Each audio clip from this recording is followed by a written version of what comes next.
down to Austin and watch you be honored there at UFC Fight Night and Cody win that fight and just had an awesome week in Austin. It was fucking great. But that was an emotional super night. Cool. It was a very emotional night. I had no idea they were doing that too when I scheduled it. I was like, That's oh cool. shit, I just walked in the building and all of a sudden they were honoring you and That's your dope. family, your whole family was there. Yeah. So rad.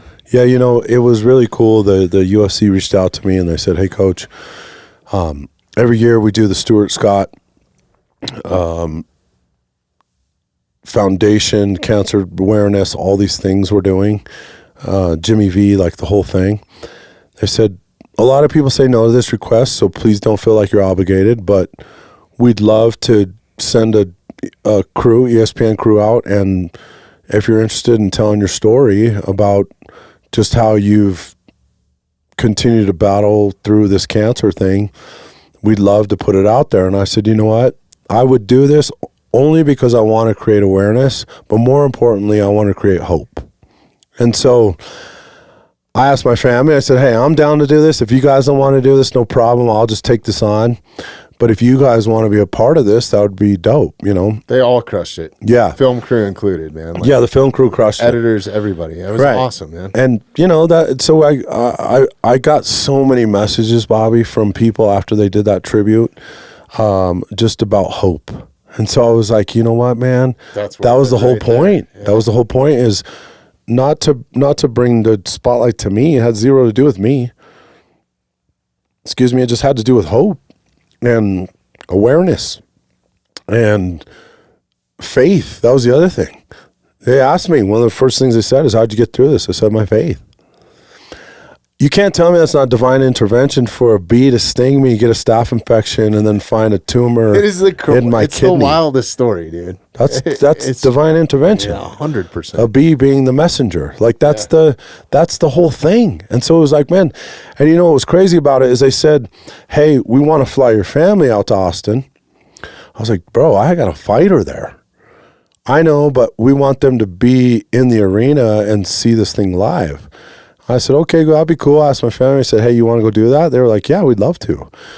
Plus, more so they wanted to be there because they wanted to see the fights and watch Cody. And I was like, okay.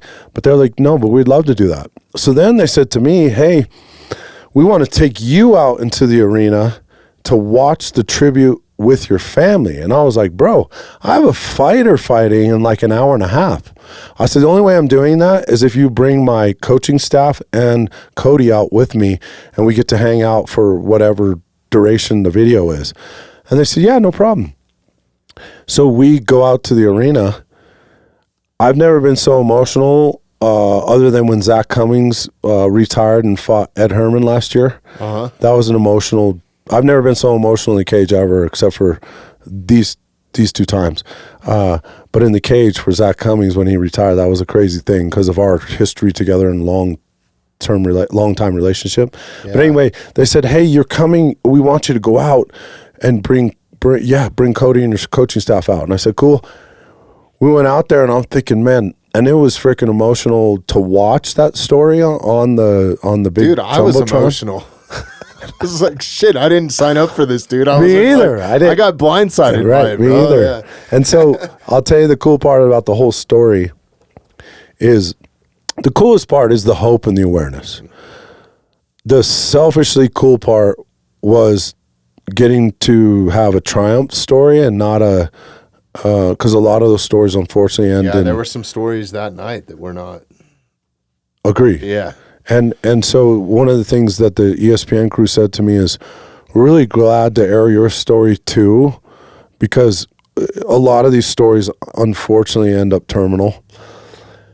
But yours is more of a triumph story, so we want to air that as well to give some hope. And I said, I told you that's my whole point and reason of doing this.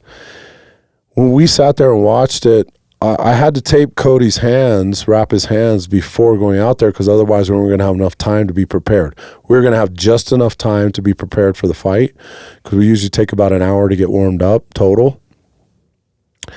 And so putting us back there was going to be about an hour. So I had to wrap his hands early. Then he came out in with a commissioner with his hands wrapped early. And so we're sitting there. Not to mention the guy that he was fighting was from Texas. From Austin. Yeah, he's from Austin. So, exactly. And so we go out there. There's no way to not be emotional from that, especially as Cody being one of my fighters and our close relationship and my staff and my family and the fans.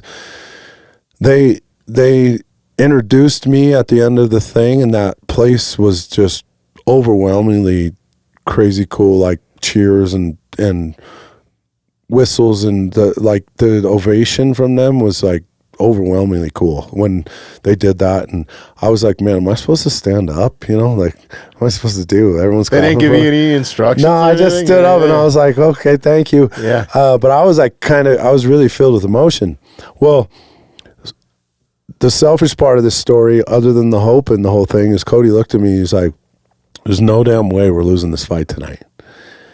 And it was a very similar feeling that when I got diagnosed with cancer, when Chris Gutierrez fought Frankie Edgar. Oh my God, he was on fire that night. Right, and so it was a very same feeling, and just the gratitude and the closeness and the respect for life.